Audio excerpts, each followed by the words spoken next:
سوچ کوي او کجور رالی او خوري سوچ کوي او کجور رالی او خوري سوچ کوي او کجور رالی او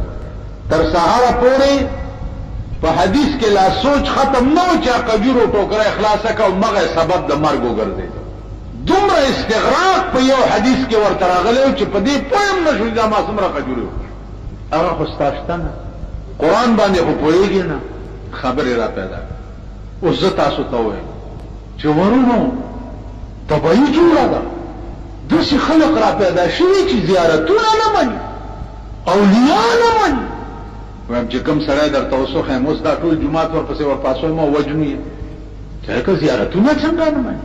په هغې جنډې ولاړي تاسو خیال را دا د دې قوم عقل تاسو وایئ په ایمان چې قرآن خو د ټولو مسلم ایمان دی که نه الف لام میم احسب الناس ان يتركوا ان يقولوا آمنا وهم لا يفتنون بس قرآن تا گورا احسب الناس آیا خلق دا گمان کئی ان يتركوا چې دوی بخلاص شي ان يقولوا آمنا صرف په دې ټکي چې ما ایمان راوړی دی په دې ټکي بخلاص شي وهم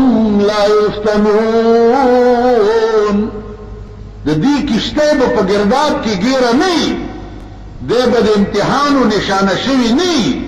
او دی به صرف په دې ټکي خلاص شي چې ما ایمان راوړی دی په دې به خلاص شي نو تاسو اوس وایئ چې ایمان لوی دی که زیارت لوی ټول وایئ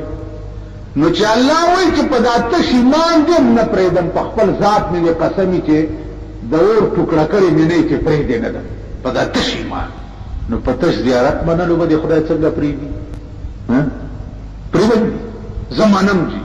یو سړی وایي چې زه په ابو میا صاحب زیارت نه منم وایي میا صاحب څنګه نه منې د بادو ټیکه اخیستې ده یو سړی دا وایي چې زه پلانې زیارت کاکا صاحب نه منم یا پیر بابا نه منم یا پلانې نه منم